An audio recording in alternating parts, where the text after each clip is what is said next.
All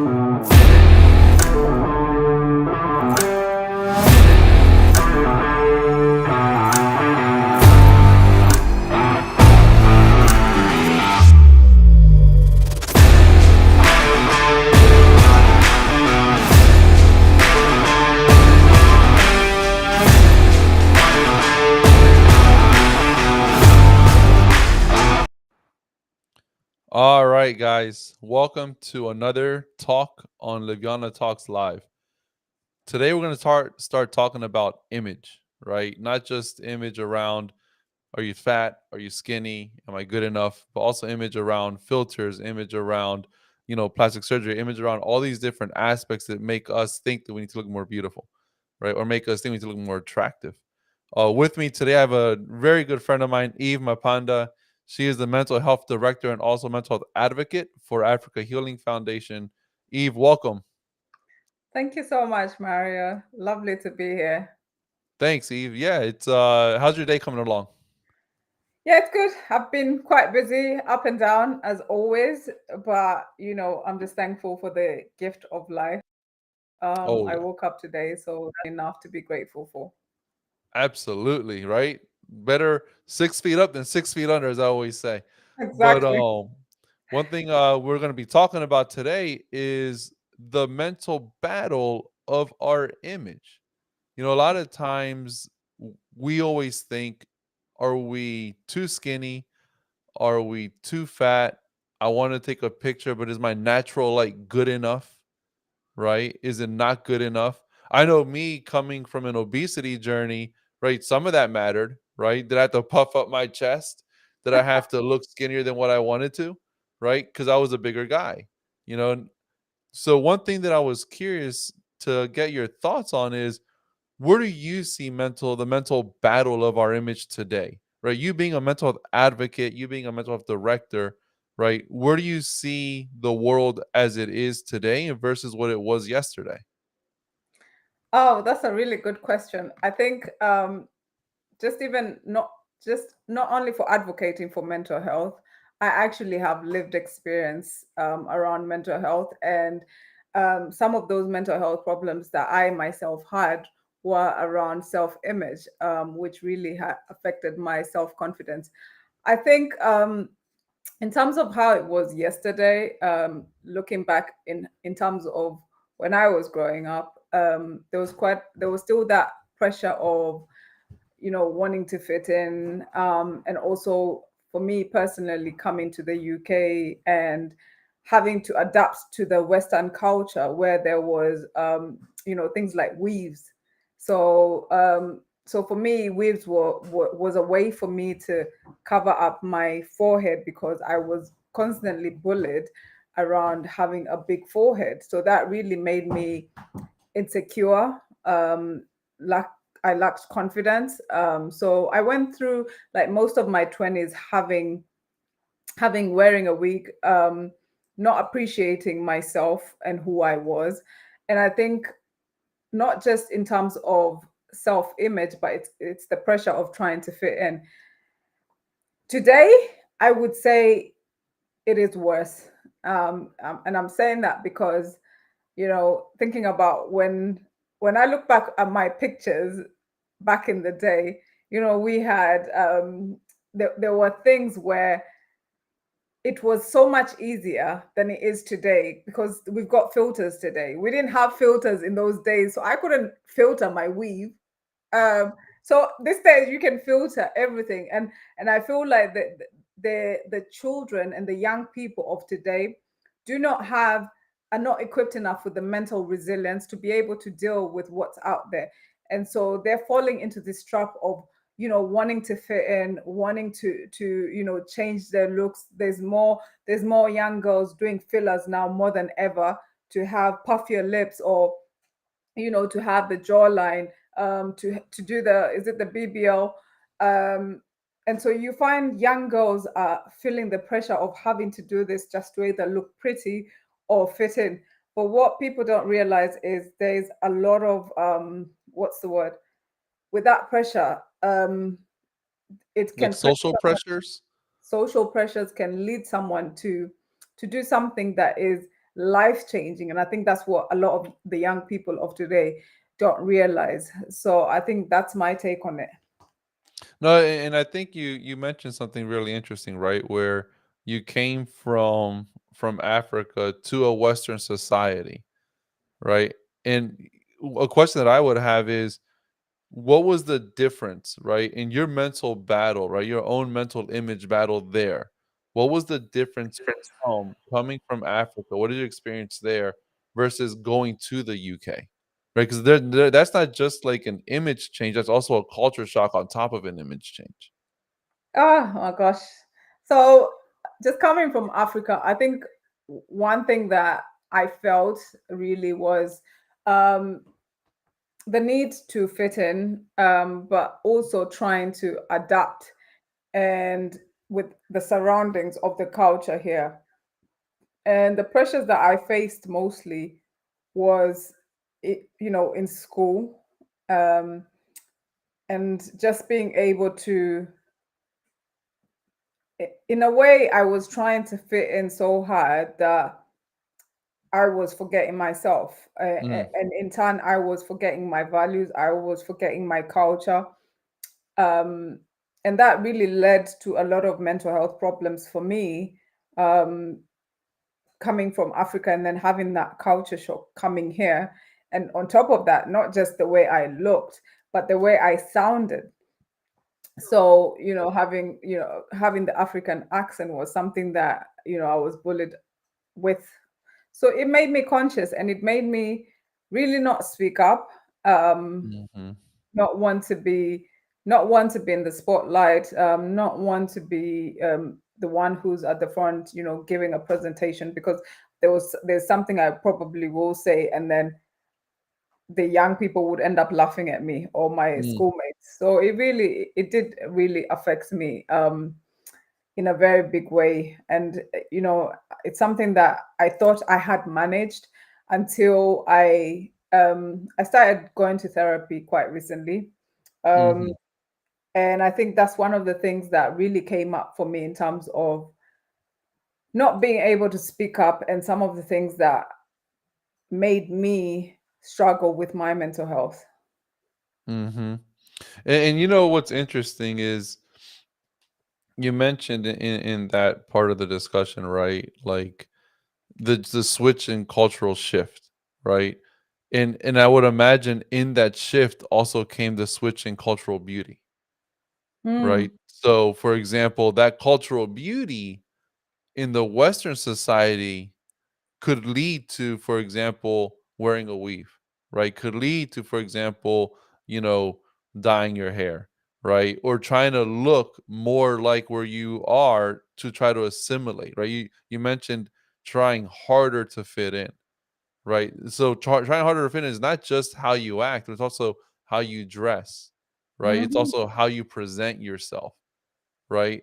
And that is a huge mental battle, I think, of anyone that has migrated anywhere, right? Yeah. Because at some point, you mentioned it very clearly, you're losing yourself, right? And then where's that balance between losing yourself and walking the line of not losing yourself, but also assimilating properly, right?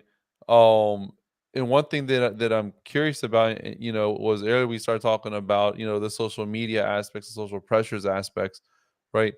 And how do you feel that that journey would look like today, right? I mean, so for example, now it's a global society, right? Through Instagram, through Facebook, through YouTube, through all these different social media outlets and perspectives.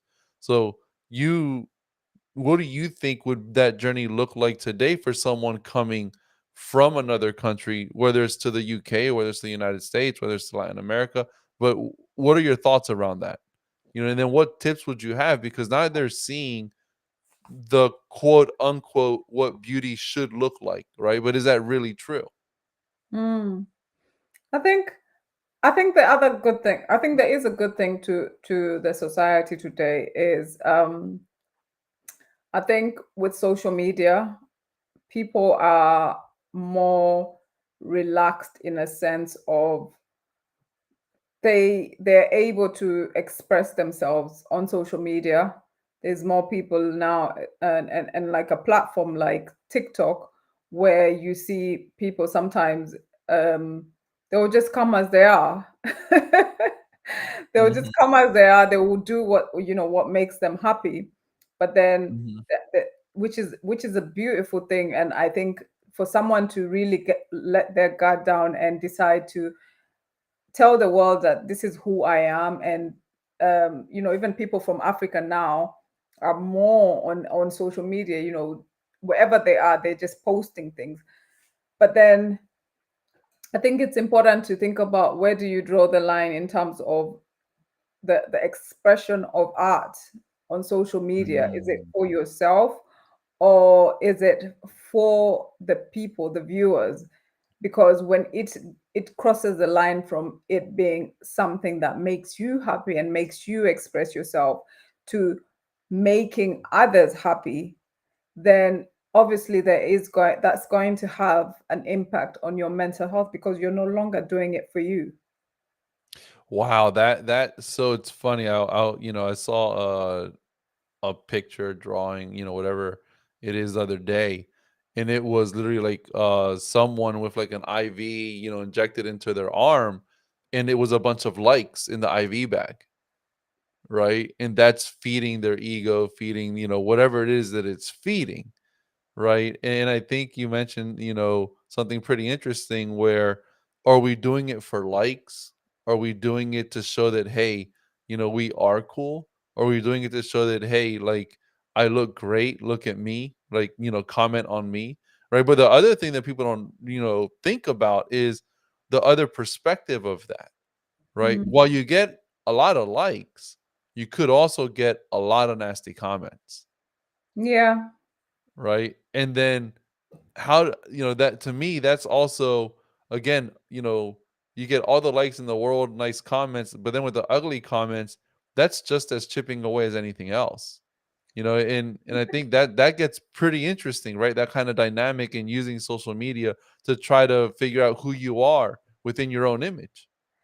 Yeah, and it's funny that you say that, because I've experienced negative comments. I've experienced having mm, you know being I used to be a single mother, and it's something that I talk about a lot.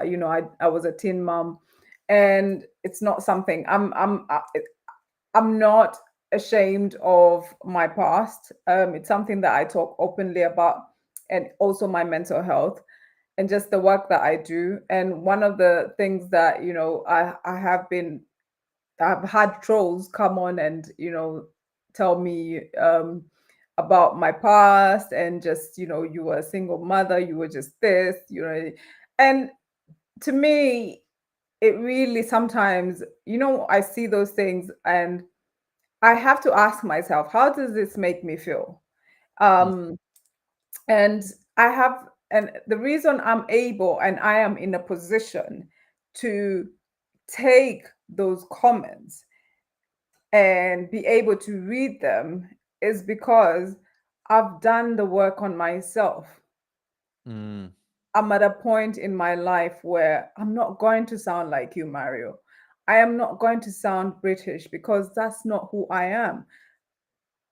I've got a little bit of there it goes, British, and I've got a little bit of African. And I've got Mhm. from my mother, from where my parents were born, which is, I've got the Kikuyu tongue, which sometimes they say that we confuse the R and the L, and sometimes our tongue slips. And you know what? That is a beautiful thing. Mhm. So I had to recognize in me that I need to accept who I am, my Mm. voice, because had I not done that, and I started now, showing up, and I've got a message, I've got to do this, and I've got to do that, and that would have affected me, because Mhm. even in that position where I went to Africa, I did some work with women in the prisons. I received terrible comments in terms of, I think it was like racial comments. Um, but not just to me, to the women that I was serving. Mhm. But I can't let that stop me because someone out there feels that they have so much insecurity to come on and troll. And I think once people understand, I understand why I'm here. I understand why I'm on social media. And the Mhm. reason for that is social media is a powerful tool in terms of, first of all, the work that I do, it needs to reach the masses Mhm. because I know for me, I've got a message that, my calling is to empower women around the world. So because of my calling, I have to be on social media. I'm not here to be, insecure or betrothed by anybody. So I think that's the intention is very important when young people are coming on social media. The first thing is you need to ask yourself, why are you here? Is it through expression? And if it is, how can you ensure that you maintain your mental health and understand why you're doing what you're doing? And if Mm. it's for likes, I'm gonna tell you right now, you're never gonna be happy to just get likes. Mhm.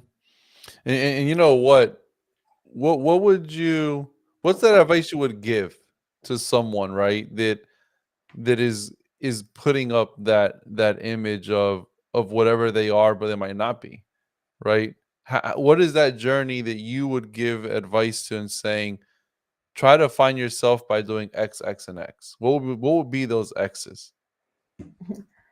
Um, the first thing is just to say I've met a lot of people who are on social media, they're one thing, but in real life, they're something else. Mhm. And they they come across confident, and then in life they're full of insecurities.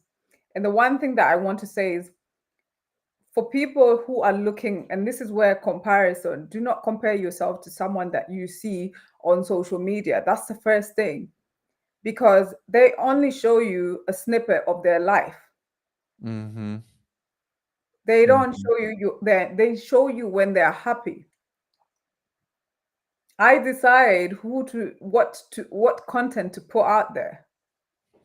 So people, when the first thing is, remember that people are showing you what they want you to see. Nobody is happy 24/7. That's the first thing. Secondly is, if it affects you in any way, if there's something that triggers you, don't be afraid to either take some time off social media, or if there's a particular thing that you're very passionate about and you see something that triggers you. For example, I work, in the mental health space and also coaching women as well. And one of the things sometimes I hear a lot of is people wanting to attempt suicide. Mm. So because they would have seen things that would trigger them, and I say to them, cut it off. If there's someone that you are seeing on social media that is, whether their message doesn't resonate with you, or there's certain things that they're saying that are making you feel the way you're feeling, you are not attached to the social media. So walk away from that. Walk away from the audience that is trying to get your attention, trying to pull you from what you actually believe in. Yeah, and you know what? It's funny you mentioned that because as you say that, right? All I think about is a generational change between my generation and the new one, right? How, and we mentioned it earlier, they're very out there, right? Mm. Whether it's through filters, whether it's through non-filters, it's very interesting. The image and pride of an image, or the perception of the image that they're portraying, right, according to the masses, right? Because now it's not just a magazine that you're seeing, right? Now it's not just you know one outlet or a few outlets where you see, X, X, and X, right? Now it's you see a bunch of people dressed in all kinds of ways, looking all kinds of things, right? Whether it's for attention, whether it's for Mm. beauty, whether it's for, likes, whether it's for,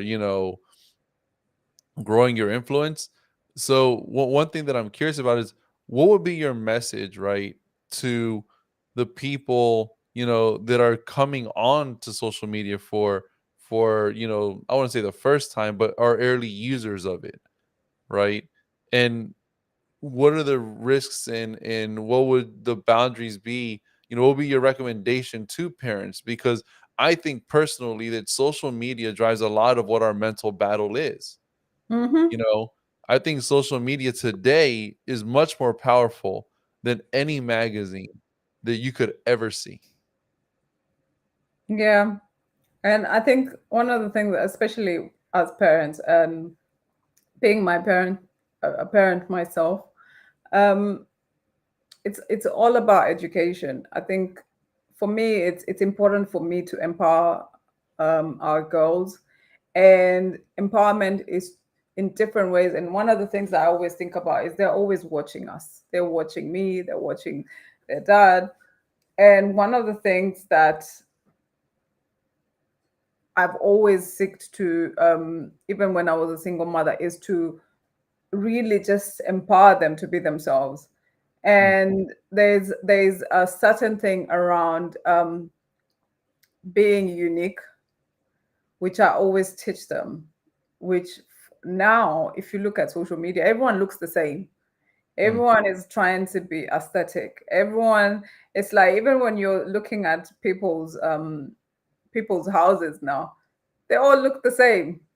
mm, And it's like it's sort of like it reminds me of this book I was reading in regards to docile bodies, and how we're all just almost like we're programmed as human beings to, in a way, follow the trend or follow something. That's how easy it is. Um, and I think as parents, for me, it's always just letting the girls know that you are unique in your own way. You don't need to be anyone else. And it's something that, for me, I've worked very hard on myself. I've worked very hard to have no hair. I've worked very hard to walk away from the wigs. I'm very confident in my skin. I am confident in who I am. I'm confident in my voice. And there's a power to that I can show up on YouTube and talk without mhm, having to think about what the other person is going to say. mhm. Because believe it or not, people will always have something to say. Oh yeah, you're gonna have haterade out there all the time. Not even like, even if you're doing good, Mhm, they're still gonna have something to say. mhm, So I think it's really just at home, parents, empower your children. Understand, and rather than being against, social media is here to stay, and especially coming from an African culture where we try and kind of take our kids away from like the social media world and ask them to the kids to do is it be a doctor, and those are things of the past. yeah. Those Doctor, are lawyer, things engineer. those are things of the past. Parents, you need to get with the times. Social media, AI is here to stay. And I think for me, the beautiful thing is talking to um, our children about the impacts of social media, and but also teaching them how can you use it to your ability. What can you do with it? Where can it take you? So this is the Mhm. education that I normally give them in terms of social media. I have a question for you here. So one of the things that uh that I know that I do, good, bad, or indifferent, I don't know, right? But I don't let my girls watch Barbie, right? I feel that they're too young for Barbie, right? And people are like, "Are you serious?" But the reason I feel that, and it's a lot about this discussion, is that's the start of it, right? That's the start of, you have to look a certain way, do certain things, say certain things in a certain manner to define beautiful. Mm, yeah. And I'm very conscious about that. So I what are your thoughts around, for, and I'll give you a real good example as well. We're talking a lot about social media, right? The other day I was thinking and talking to my wife, and I said, kids don't watch TV anymore. They have no idea what a commercial is. And and as I keep watching my nephews and my kids and, younger kids, all they do is watch YouTube, right? Or Mm, Netflix, right? They don't know what, Fox is. They don't know what CBS is, in the United States, right? Or probably like in England, right? Sky News. Like, what is that? Right. So the one thing that I'm curious about is, what are your thoughts around the shaping of your mental image, which I think is one of the core parts of any mental battle, is what you've seen as a child, right? What you have seen as a child, to me, either how do they say it, right? It becomes a core, right? It becomes mm. a in-depth thought process, subconscious thought process, right? So what are your thoughts around Barbie? And I remember one was like Fancy Nancy, by them dressing up in dresses and saying they're so fancy all the time. And I mean, that's great and all, right? But what does fancy even mean? Right. So I think for me, growing up, I was a tomboy. There you So go.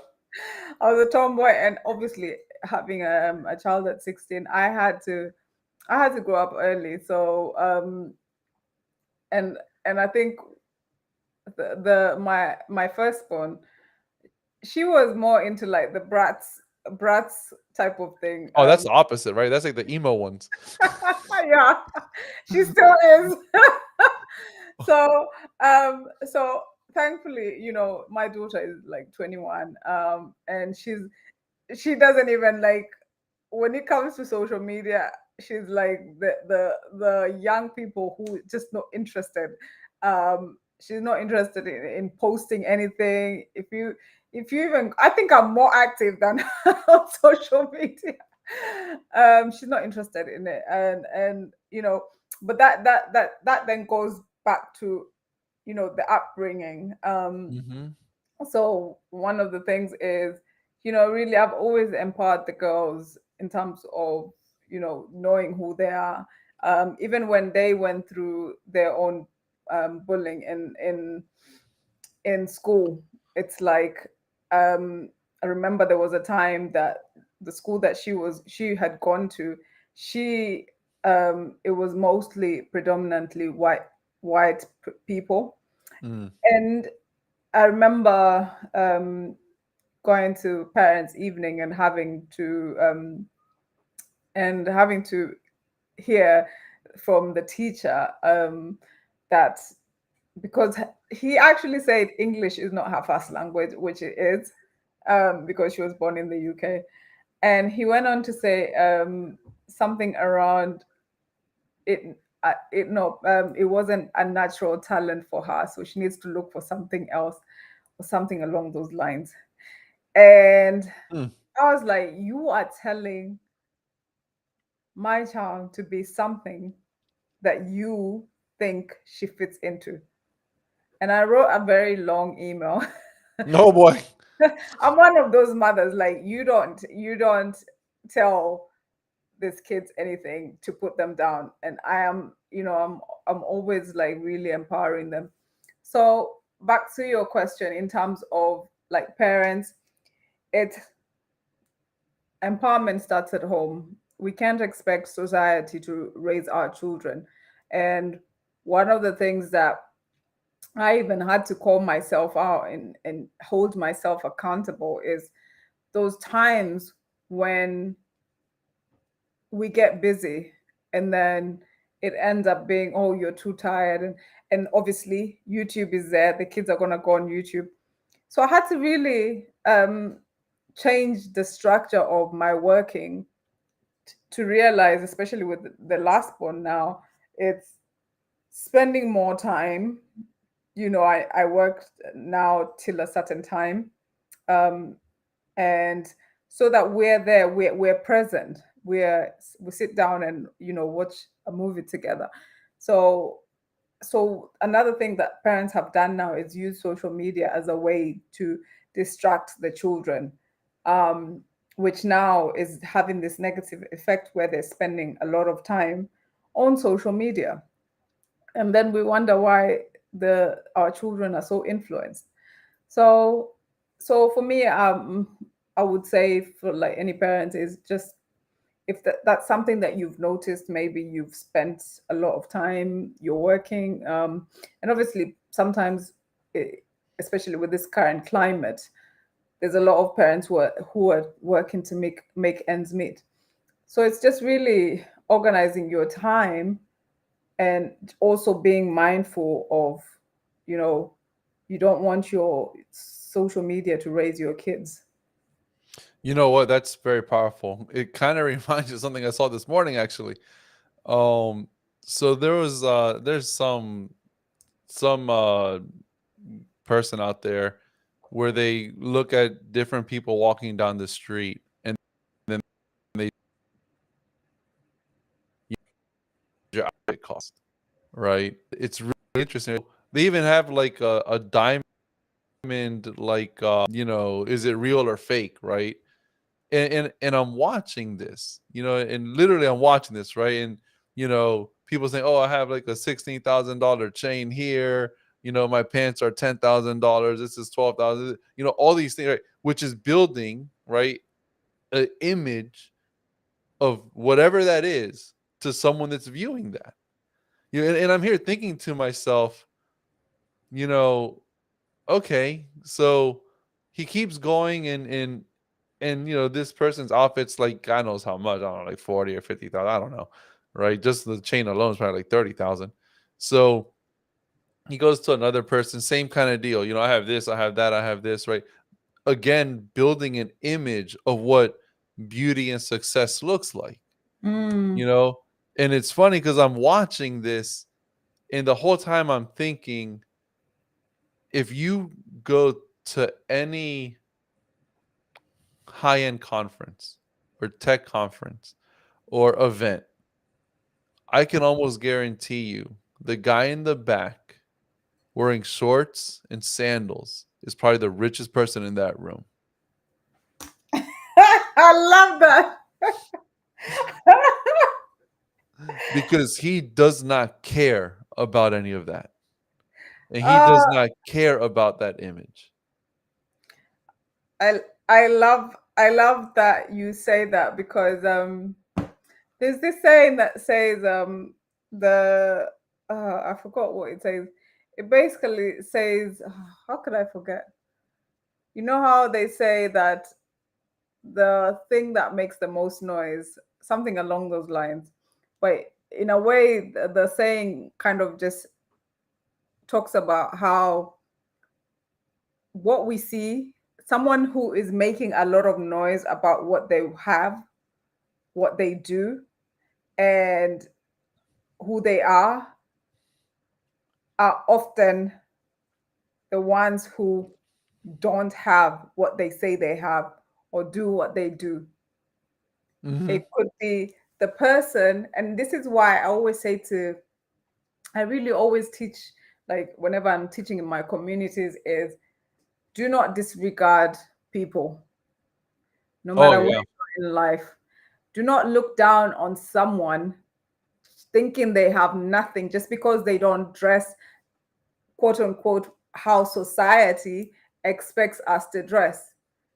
Because that person that is dressed in a certain way, who is not looking like everyone else, could be an opportunity to the opportunity that you're waiting for, Mm. or could be someone who, first of all, one thing is, with people who have wealth, don't talk about wealth. Oh, That's one thing that's I very have realized. powerful. I mean, those are two nuggets, right? Looking for the opportunity, or the opportunity could be that person. Yeah. And I think that, from an entrepreneurial perspective, that is so true. And to me, I always say, what opportunity really looks like, right, is when preparedness and luck collide, right? Or some people say, Mm. preparedness and blessings collide, right? Yeah. And to me, when you view these things on social media that go into how much do you dress, like, how much does your thing cost, right?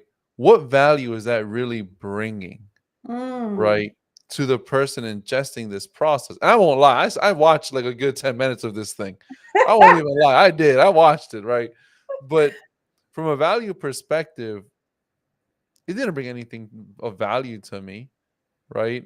And I think a lot of it also is thought process. You mentioned earlier, right? you know the thought process that you're instilled with by how you grow up, by what your parents did, by what you were able to see or not see. What does it mean to be wealthy? What does it mean to be rich?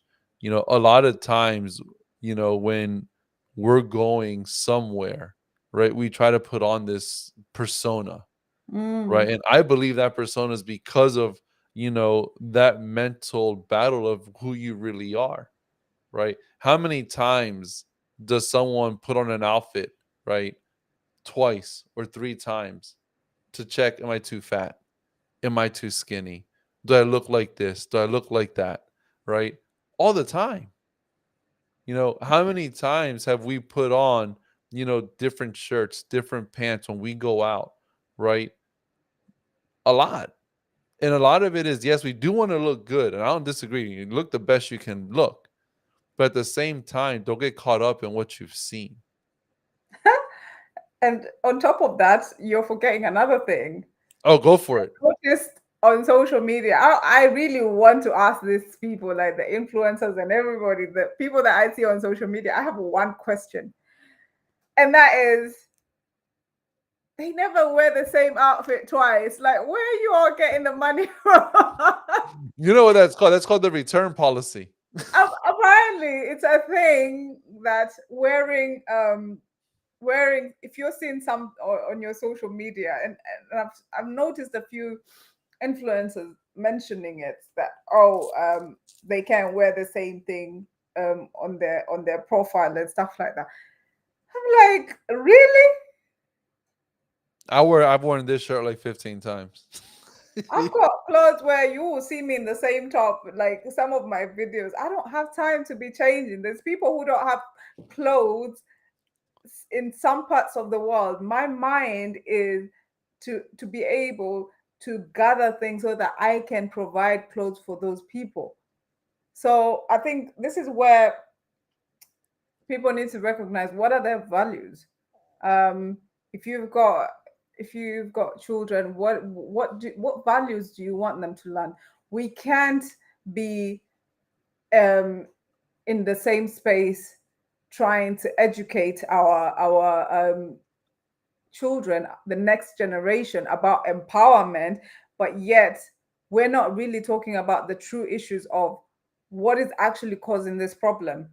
And this goes, I was watching something on I think it's there's is it Black China or Black China or whatever? I don't Oh, I know. don't know. My wife is my celebrity consultant.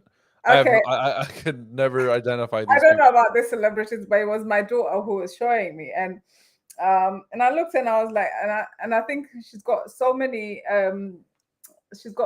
followers, and one of the things I think she was showing her journey of taking like her she's taking off her fillers, her bum fillers, her whatever, anyway, all type of fillers. Point is I've seen it a few times where celebrities will go through years of, or not just even celebrities, even influencers, they would go through doing the work, and doing the work on themselves.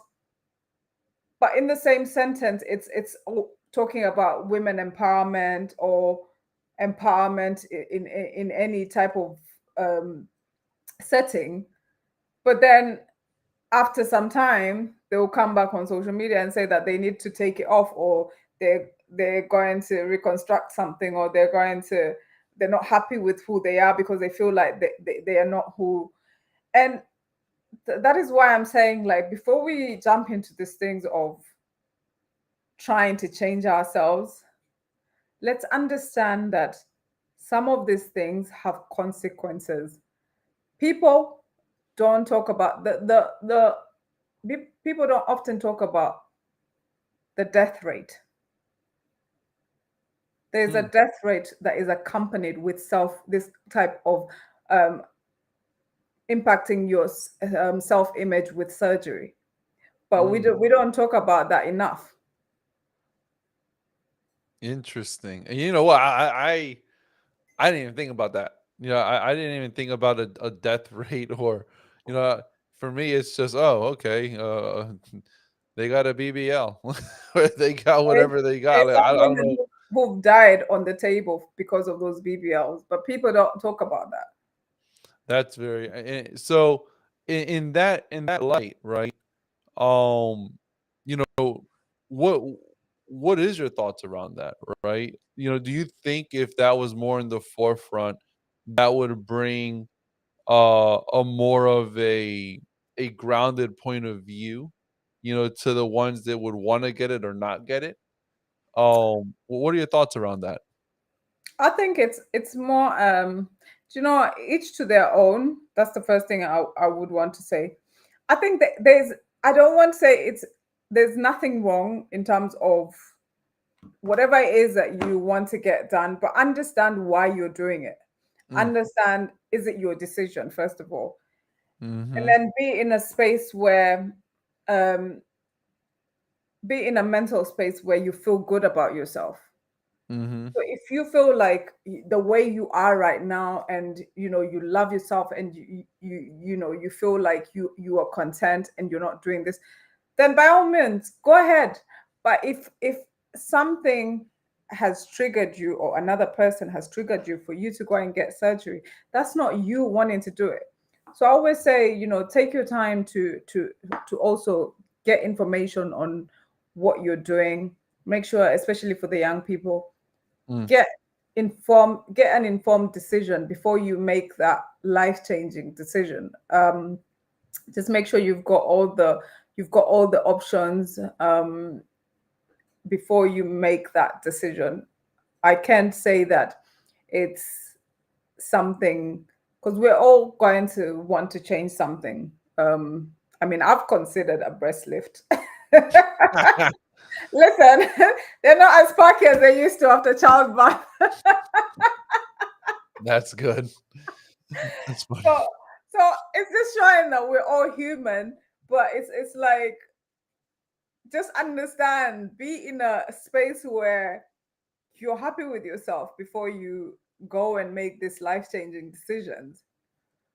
You know, I got advice like a long time ago from my oldest cousin, and I have a huge family, so the disparity between me and my oldest cousin is like a long time, right? And she mentioned to me like a long time ago, wait before you do anything. She's like, if you really want to do something, Mhm.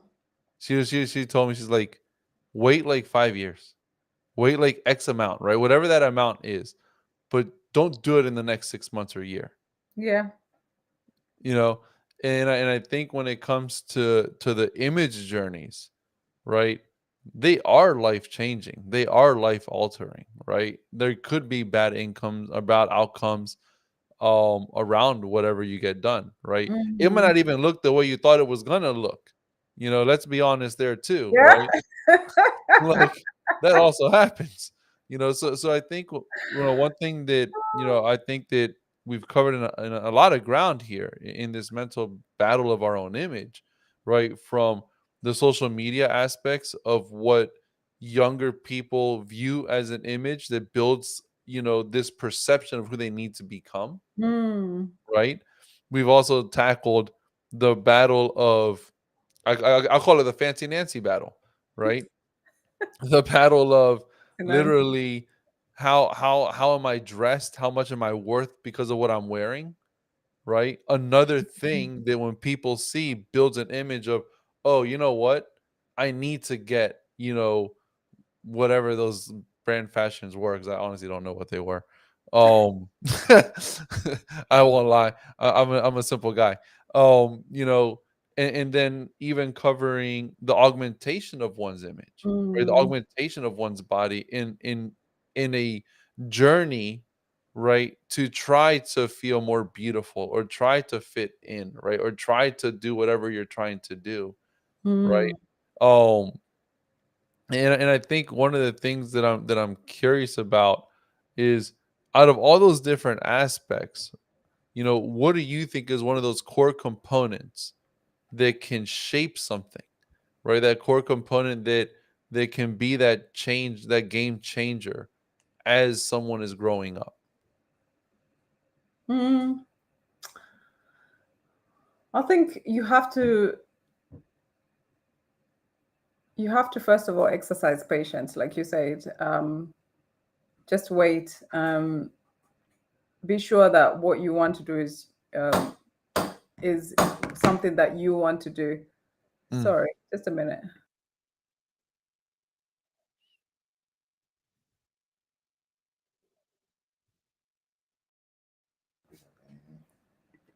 Sorry. um, yeah. So it's about just Oh, having that. Can you hear me? Hello. yeah, Hello. yeah, I can hear you. Oh, yeah. You're good. We can hear you. No. So I think exercising patience, being able to know and understand that the decisions you're making are for you and not for anyone else. And also understanding who you are. Because I think a lot of young people are not taking the time to find out who they truly are. And if there's anything or anyone that influences you in a way where it makes you feel that it's not nice of you, or it makes you feel in a way where you're feeling insecure around the people that you're with, or they're trying to model you into what they want you to become, then Mm. it's really about also evaluating your surroundings to ensure that the person that you are following, or the people that you're around, actually make you feel safe. They make you feel like you can be yourself. um, if you feel in a sense of insecurity around them, if you feel like your mental health is deteriorating, then it's you need to be able to evaluate the situation that you're in and see, is this environment good for me? Is it making me feel good about myself? And if it's not, then it's very important that you are mindful of the situations that you're in, because otherwise we tend to hang around people who want to change us, and then we find ourselves slowly changing into who they want us to become when we were just fine being who we are. You know, I think that's a massive message, right? And not just to young people that are going to be listening to this or listening to this right now, but to older people as well. You know, uh, they say, um, who you surround yourself with is what you're probably going to become, Yeah. right? And, in that same light, right? As you continue life, because life you're always learning, right? Life is a learning journey until you die. That's a reality. And from a mental image perspective, mental health perspective, right? Who you're around is going to dictate how you probably dress, how you Mm, probably feel, how you probably treat others, and how you probably think a little as well, right? A lot of times you hear kids, well, I'm unique. Well, show me your friends, and I bet you 20 unique people over there, you know? You're not as unique as you think, Mm. but at the same time, what makes you unique is not how you look, it's how you think, it's how you treat people. That's what makes you unique. Yep. And that's a really important point because, you know, I think for me, if I'm talking from my own perspective, I would say that things like makeup, unless I'm maybe going somewhere, um, unless I'm going somewhere or I really need to wear it, I find it such a hassle. As in, I find it so much work. Kudos to all those women who, go above and beyond to do the makeup. I think it's a way of expression. It's beautiful. It's something that I do the minimum. I do the minimum when it comes to makeup, and that is the beautiful thing about finding your uniqueness. It's not, I've understood that it's not my thing. I've understood that, probably being a beautician is not me. But I also like to dress up once in a while, or when I'm going out, put on some makeup and I feel good. Mm-hmm. But it doesn't take away from the fact that I can still as equally just come in front of people and be able to talk without makeup and still feel confident and still be me. So I think it's really about, the most important thing out of everything is just being comfortable with your skin, who you are.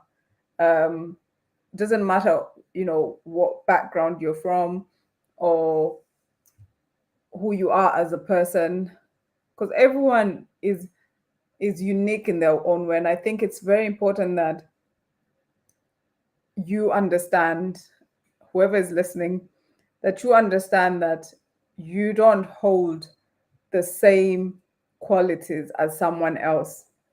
And you might look at people, and because success is now um, identified by so many people with money, that is what people think that success is. And I can say to you, I'm not wealthy. I am not, like, when you look at me, I'm not even wealthy. Like, I am not wealthy. But guess what? I am wealthy in different ways. Not wealthy by money, but I am wealthy in terms of intellectual. I always say that the wealth of my intelligence can make a lot of companies money. That is my um, that is my wealth, my uniqueness. I know what I hold. I know when I can have a vision, and I know that I can execute. That's the uniqueness about me. There's a lot of people who can have an idea, won't even know how to execute it, won't think of the small details, won't be able to, they'll procrastinate, they won't know how to strategize. I see things from a different light. So Mm-hmm. because of that and the skills that I've understood that I have as a person, that's where my confidence is. Not Mm-hmm. because someone gave me something, it's because I already have what I need within me. So, coming back to what you said about uniqueness, one tip is find out what sets you apart. What can you do Mm. better than anyone else? What is it that you can what is it that you can go in front of people and just do it, without even thinking about it? Because Mm-hmm. that is going to be the uniqueness about you. That's what's going to give you that confidence that you're searching for, and not from other people. Yeah, and that confidence will then translate into your own image.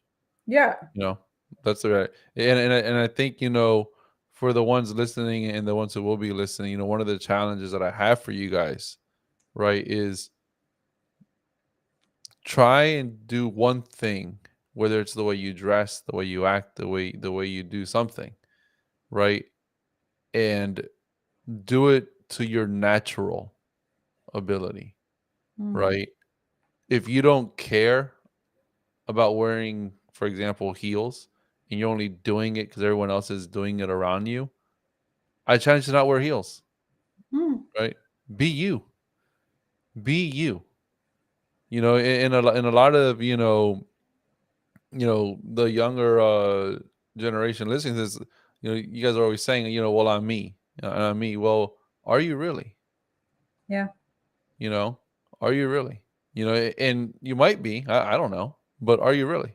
And I think one of the things that um you hit on, Eve, is taking your natural beauty, your natural talents, and bringing them to the world, Mm. right? And when you do that, right, you're not just elevating yourself, right? You're elevating your purpose, and you're elevating the people around you, right? You're finding out why you're here, not that Yep. you're just here, right? So, Eve, got 4 minutes left. What is the message that you want to leave with people listening today? Um, I would say that don't look at yourself in the eyes of the world. Look at yourself in your own eyes and who you are, everything that's perfect and imperfect about you, and start loving that person. It might be difficult in the beginning, but start exercising love and patience for yourself, and also compassion. Show Mm, yourself the compassion that's needed to understand that, you're not your past, you're certainly not your future, because we don't know what's going to happen tomorrow. It's the here and now. And there's one thing that I was listening to a podcast, and the lady talked about, if you knew that today was your last day, would you spend it trying to be someone else? mm. So I'll leave you with that. That is powerful. That is powerful. Eve, thank you for being on our show. Everyone here, please subscribe, follow, download our app. Also follow Africa Healing Foundation. They're doing incredible work in Africa. And remember, health is your wealth, and to live because you're not alone. Yay.